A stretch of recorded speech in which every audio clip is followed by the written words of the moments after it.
poor girl broke into a multimillionaire's restaurant. While she was eating the leftovers, a tall man appears behind her. What the man does next shocked the girl. Sarah Miller stared at her reflection in a department store window, barely recognizing the gaunt face that looked back at her. Her dark hair hung in greasy strands, and the oversized hoodie she'd gotten from the church donation bin did little to ward off Chicago's bitter November wind. 2 days without food had left her hands shaking, and the granola bars she'd stolen from a convenience store were long gone. At 15, she had already mastered the art of becoming invisible. During the day, she blended in with tourists along Michigan Avenue, occasionally managing to snag forgotten leftovers at Millennium Park cafes. But tonight was different. The temperature was dropping below freezing, and her usual hiding spots behind the library and under the L tracks wouldn't keep her alive through the night. Le Jardin stood like a beacon at the corner of Oak and Rush Streets, its elegant facade a stark contrast to the modern buildings surrounding it. Sarah had walked past it dozens of times, watching as valets opened doors for women in designer dresses and men in tailored suits. Through the windows, she'd seen tables laden with more food than she'd had in the past week. The restaurant's dumpsters were always locked. She'd already checked. But tonight, desperation made her bold. She circled the block 3 times, counting cameras and noting the rhythm of the kitchen staff's smoke breaks. By 11:30 p.m., the last customers were leaving, and she'd spotted her opportunity, a service entrance with an old brass lock. Mrs. Watson, the kind-hearted shelter coordinator who'd taught her lockpicking before she'd been forced to retire, would probably be disappointed to see her skills used this way. But Mrs. Watson wasn't here, and Sarah's empty stomach wasn't giving her many choices. The lock took longer than expected, her cold fingers fumbling with the makeshift tools she'd fashioned from hairpins. When the door finally clicked open, Sarah slipped inside like a shadow, letting her eyes adjust to the darkness. The kitchen was state-of-the-art, all gleaming stainless steel and pristine countertops. Sophisticated cooking equipment she didn't have names for lined the walls, and the lingering aromas of garlic, herbs, and roasted meat made her mouth water painfully. In the dim light filtering through the high windows, she spotted her prize, a half-eaten salmon dish on a prep counter, garnished with asparagus and what looked like some kind of fancy mushroom sauce. It had probably been sent back by a picky customer. Their waste would be her salvation. Sarah grabbed a fork from a nearby drying rack, her hands trembling so badly she nearly dropped it. The first bite was heaven. She couldn't remember the last time she'd had fish that wasn't from a can, and even cold. This was the best thing she'd tasted in months. She was so focused on eating that she didn't notice the subtle change in the kitchen's shadows, didn't hear the soft footsteps approaching from behind. "That's not how we serve dinner here," a deep voice said quietly. Sarah froze, the fork halfway to her mouth, as a tall figure stepped into the moonlight. Her heart hammered against her ribs as she calculated the distance to the door, knowing she'd never make it in time. After everything she'd survived, abusive foster homes, nights on the street, close calls with gang recruiters, it was going to be a piece of fancy fish that finally got her caught. The man reached for the light switch, and Sarah squeezed her eyes shut, waiting for the shouts, the threats, the police sirens that would surely follow. What happened next would change her life forever, though she didn't know it yet. All she knew was that she was trapped, hungry, and tired of running. The kitchen lights hummed to life, making Sarah wince. She kept her eyes fixed on the polished floor, where she could see the man's Italian leather shoes, easily worth more than everything she owned. When she finally looked up, she was surprised to see more curiosity than anger in his face. James Harrison hadn't planned on staying so late at Le Jardin, but quarterly reviews always gave him insomnia. At 43, he'd built his restaurant empire from nothing, starting as a dishwasher not far from where this young girl now stood. Something in her defensive posture and careful movements struck a chord in him. She wasn't just some rebellious teenager looking for trouble. "Sit down," he said, pulling out a chair at the prep station. When she didn't move, he added, "If I was going to call the police, I'd have done it already." He watched as she weighed her options, noting how she kept tracking the exits. "That salmon's been sitting out too long anyway. Let me make you something fresh." Sarah remained standing, her hands clenched at her sides. "Why?" Instead of answering, James moved to the industrial refrigerator and began pulling out ingredients. "I'm thinking coq au vin. It's a French chicken stew. Comfort food." His movements were practiced and efficient as he lit the burner. "Though given how you handled that lock, you might appreciate beef bourguignon instead. That was Mrs. Watson's specialty at the shelter, wasn't it?" Sarah's head snapped up. "You knew Mrs. Watson?" "She helped me too once." James started chopping onions with professional precision. "About 30 years ago, before she worked at the shelter. Back when she ran that little diner on 35th Street.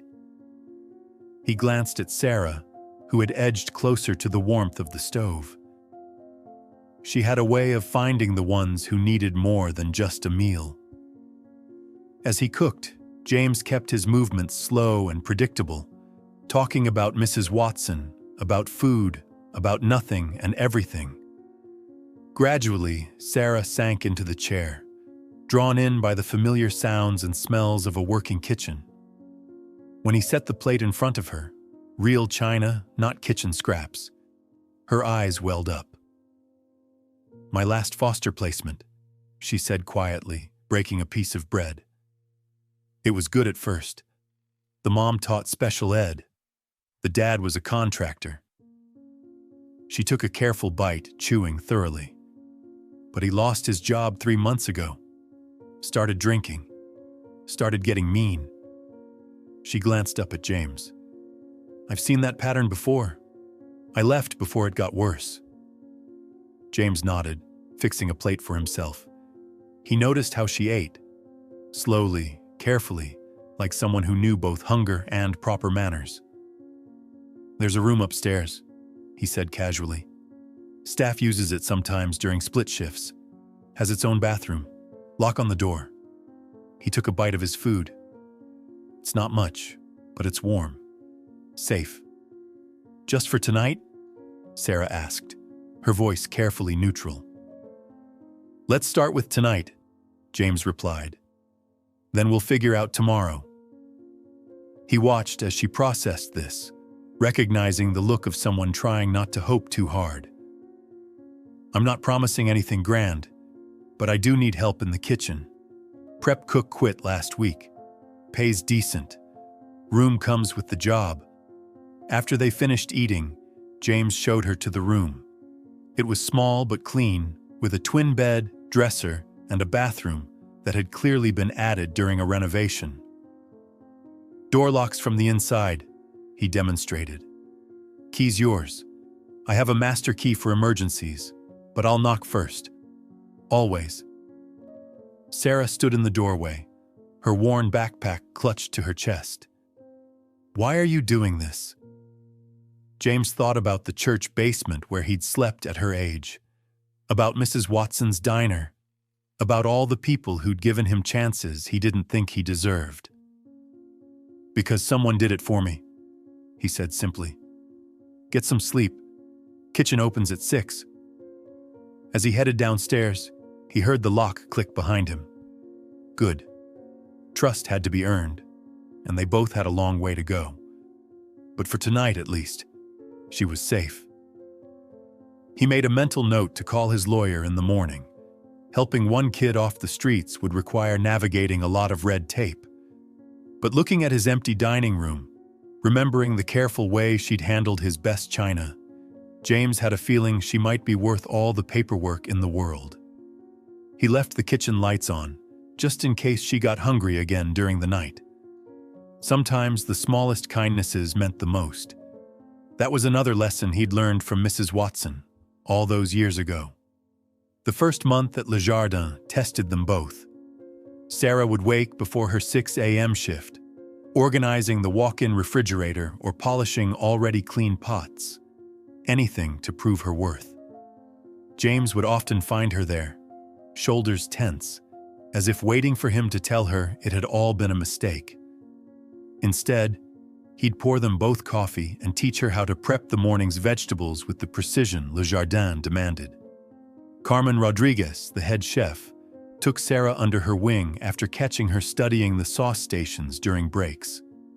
At 58, Carmen had worked her way up from dishwasher to head chef over 3 decades, and she recognized the hunger in Sarah's eyes, not just for food, but for knowledge. "No, mi vida, like this," Carmen would say, demonstrating how to whisk a hollandaise to the perfect consistency. Feel the sauce with your heart, not just your hands. She spoke to Sarah in a mix of English, French, and Spanish, teaching her the language of fine cuisine, along with its techniques. When Sarah mastered her first bechamel sauce without breaking it, Carmen hugged her so hard she nearly lifted the girl off her feet. But trust came in small steps, marked by the everyday moments that slowly built a routine. Sarah kept that packed bag under her bed. Old habits died hard, and James pretended not to notice. It contained everything she considered essential: her birth certificate, creased and coffee-stained, a photo of her mother from better days, a library card, and $243 saved from her first paychecks. Sometimes, after particularly good days, she would forget to check if it was still there. Those were the days James counted as progress. The midnight kitchen session started in her 3rd month. James had stayed late doing paperwork when he heard sounds from the kitchen.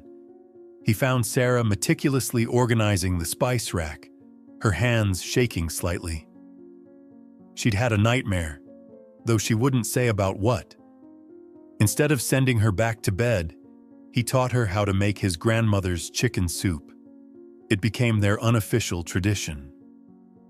On nights when the past got too loud, Sarah would drift down to the kitchen, and James would appear as if by accident. They never talked about why they were both awake. Instead, he taught her kitchen skills that weren't on Carmen's curriculum. How to rescue an oversalted soup. How to tell if fish was fresh just by looking at its eyes. How to negotiate with suppliers who tried to overcharge. During the day, Sarah's natural talent began to shine. She moved from prep work to handling simple appetizers, then to manning the guard manger station during busy services. The regular customers started asking for her signature touch on the cold appetizers. She had a way with plating that made even simple dishes look elegant. "You have an artist's hands," Carmen told her one day, watching Sarah arrange edible flowers on a plate.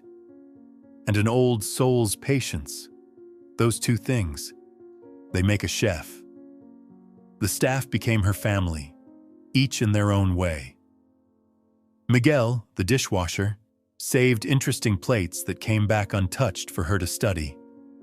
Lisa, the pastry chef, taught her how to make chocolate truffles during slow afternoons.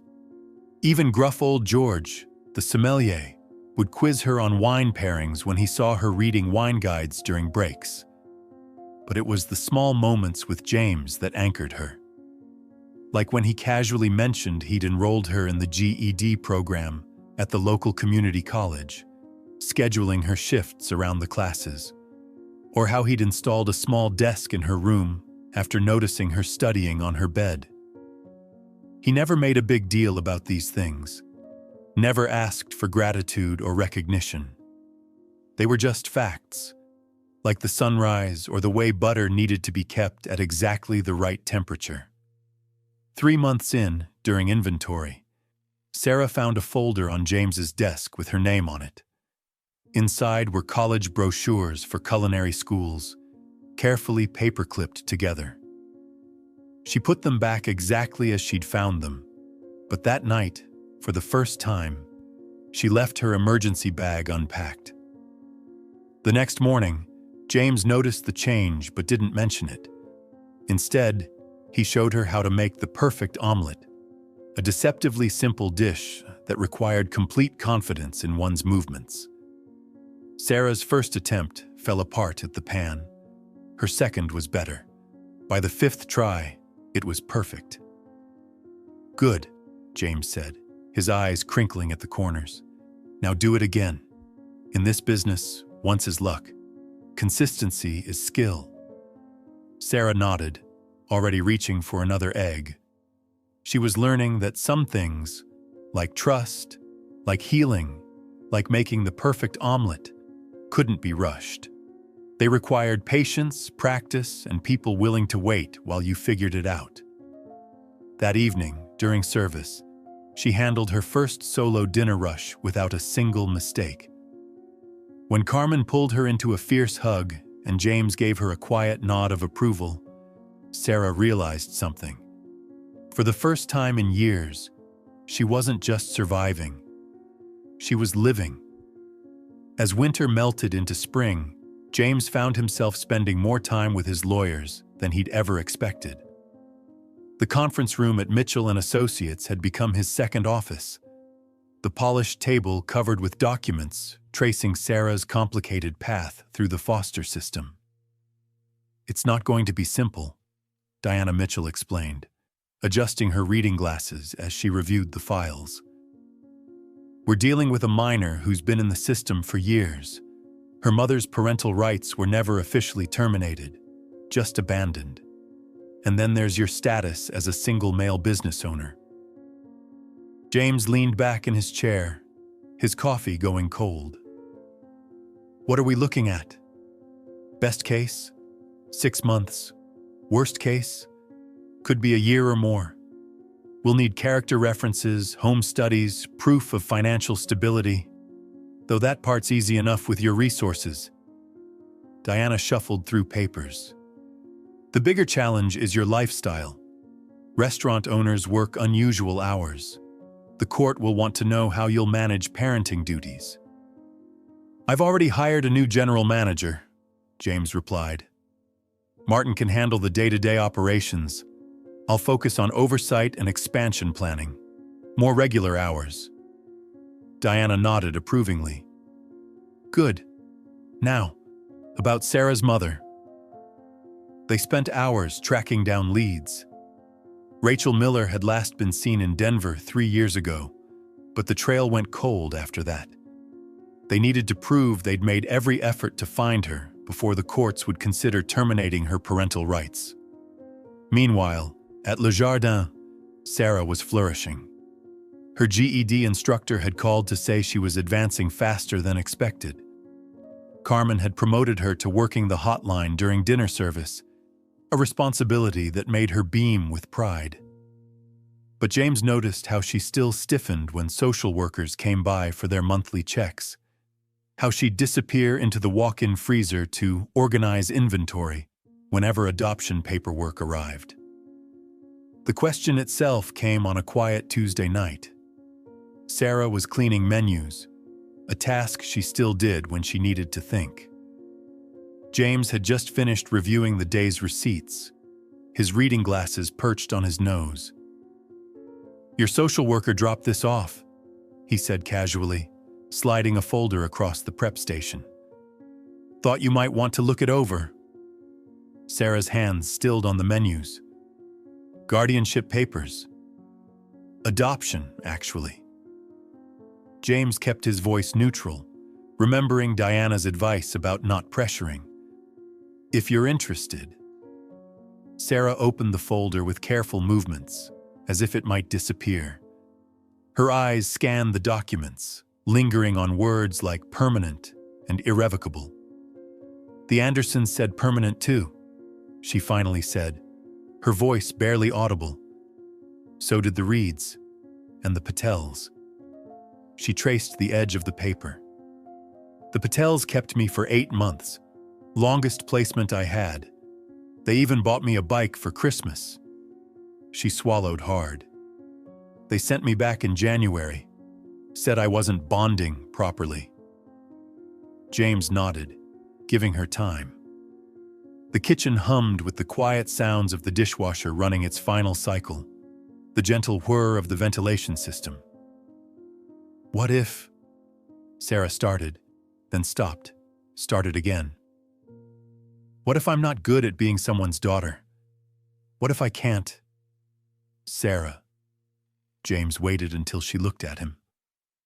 "I'm not looking for a perfect daughter. I'm looking for you. Just you. With all your midnight kitchen reorganizing sessions and your obsession with proper knife techniques and your habit of hoarding butter packets when you think no one's looking." She flushed. "You noticed that?" "I notice everything. It's my job." He smiled slightly. "I notice how you help Miguel with English paperwork. How you leave coffee for Carmen, exactly how she likes it before she arrives. How you've been teaching yourself wine pairings from George's old books." Sarah looked down at her hands. "The Patels noticed things too. They noticed I didn't cry when I was hurt. Said it wasn't natural." "You learned not to cry because crying didn't help," James said quietly. "You learned to be quiet because quiet was safe. You learned to pack light and move fast and never ask for seconds at dinner." He tapped the folder. "I'm not asking you to unlearn those things. I'm asking if you want to learn new things. Together." Sarah stayed silent for a long moment, her fingers tracing the Le Jardin logo on the menu she'd been cleaning. "What if you change your mind? What if you change yours?" That made her look up. No adult had ever turned that question around before. "I can't promise it'll be easy," James continued. "We'll both mess up sometimes. But I can promise you this. You will always have a place here. Whether you sign these papers or not. Whether you want to be a chef or an astronaut or anything else. This is your home for as long as you want it." Sarah picked up the folder again, really reading it this time. There are a lot of papers. "Diana says it could take months, maybe longer. Because of my mom? Partly. We're still trying to find her. And then there's me, single man, works too much, drinks expensive wine." That got a small smile. "You drink cheap wine too. I've seen you. Only when doing taxes." He gestured at the folder. "We don't have to decide tonight. Take time. Think about it. Ask questions. I'm not going anywhere." Sarah carefully closed the folder, smoothing its edges. "Can I—" She hesitated. "Can I keep working? Even if I say yes?" "You can do anything you want. Although Carmen might quit if you leave her kitchen. She's already planning your culinary school applications." "She is?" "Second drawer of her desk. Under the receipts she thinks I don't know about." Sarah's laugh was watery but real. She clutched the folder to her chest, like she had once held her emergency bag. But this time, instead of planning an escape, she was contemplating a beginning. "I think," she said slowly, "I think I'd like to read these. Properly. And maybe we could talk about them? Over grandmother's chicken soup?" James stood up, already reaching for his apron. "I think that can be arranged." The adoption hearing fell on Sarah's 16th birthday. It wasn't planned that way, just one of those coincidences that felt like fate. The courthouse's marble halls echoed with their footsteps as Sarah, James, and Diana Mitchell made their way to Family Courtroom 3. Sarah wore a navy blue dress Carmen had helped her pick out, and her hands only shook a little as she smoothed its fabric. "Remember," Diana whispered, "Judge Henderson is going to ask you some questions. Just be honest. You've met her twice already during the home studies. She's on your side." The proceedings themselves were surprisingly brief. Judge Henderson reviewed the final paperwork. Rachel Miller had been officially declared absent after exhaustive searches across 4 states. The home studies were exemplary. Sarah's progress reports from both work and her GED program showed remarkable improvement. Character references from Carmen, Mrs. Watson, and even George the sommelier painted a picture of a young woman flourishing under proper care. "Sarah," Judge Henderson said, peering over her reading glasses, "I've watched this case develop over the past 7 months. I've read every report, every evaluation." She smiled gently. "But I'd like to hear from you. This is your life we're discussing. Are you sure this is what you want?" Sarah stood, her spine straight like Carmen had taught her for long kitchen shifts. "Your Honor, a year ago I broke into Le Jardin because I was hungry. I thought..." She paused, gathering her thoughts. "I thought that was all I needed. Food, a warm place to sleep. But Mr. Harrison, James, he gave me something else. He gave me time. Time to learn, to make mistakes, to figure out who I am when I'm not just trying to survive." She glanced at James, who nodded encouragingly. "I've had people want to be my parents before, but they wanted me to fit into their lives. James built a space in his life that fits me, even the broken parts, especially the broken parts." Judge Henderson nodded thoughtfully. "And what about your future plans?" "I'm finishing my GED next month. Early," Sarah added with a hint of pride. "I've been accepted to the culinary program at Chicago Community College for the fall semester. Carmen, Chef Rodriguez, she's going to let me keep working part-time while I study. And..." She straightened even more. "I'm going to therapy now, weekly. Because sometimes you need help learning how to be okay." The judge's signature on the final papers was anticlimactic, just a scratching of pen on paper. But the sound echoed in Sarah's ears like thunder. 16 years, 6 foster homes, and countless nights on the street, all ending with a simple signature. The celebration at Le Jardin that evening was anything but simple. Carmen had closed the restaurant to regular customers, filling it instead with everyone who had been part of their journey. Mrs. Watson came, leaning on her cane but beaming with pride. Miguel brought his entire family. George opened bottles of champagne he'd been saving for a special occasion, pouring sparkling cider for Sarah with the same ceremony he used for the finest wines. The centerpiece was Carmen's croquembouche, a towering confection of cream puffs and spun sugar that glowed like amber in the restaurant's soft lighting. "In France," Carmen explained, arranging the last pieces, "this is for weddings. But today, it's for family. New family, old family, chosen family. It's all the same sugar, no?" Sarah's social worker, Ms. Thompson, cried during the toasts.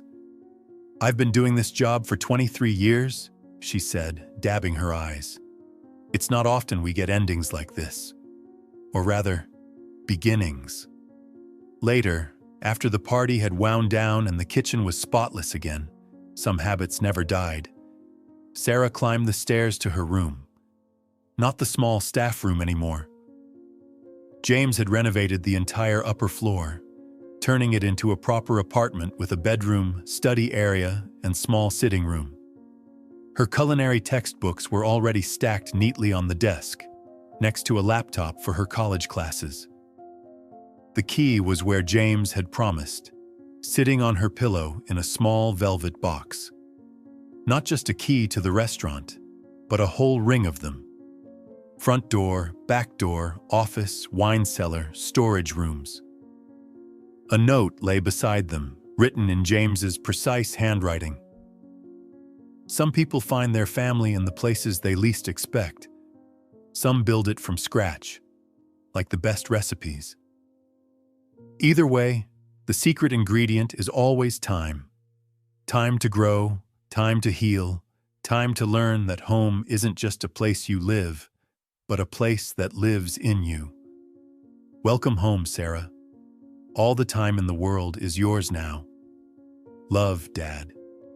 Sarah ran her fingers over the word Dad, testing how it felt. She'd never called anyone that before, hadn't planned to start now. But somehow, seeing it written in James's familiar handwriting made it feel possible. Not today, maybe not tomorrow, but someday. She went to her closet. Walk in now, with proper chef's whites hanging neatly beside everyday clothes. The emergency bag that had lived under her bed for so long was gone, unpacked weeks ago. In its place was a new bag, packed with different essentials. Her favorite knife set from Carmen, a leather-bound recipe journal, the acceptance letter from culinary school. Not an escape bag anymore, a future bag. From downstairs came the familiar sounds of James in the kitchen, probably making his grandmother's chicken soup, their tradition for important nights. Sarah smiled, changed into comfortable clothes, and headed down. They had all the time in the world now, but some things weren't worth waiting for. Like family, like home, like the simple miracle of knowing exactly where you belong.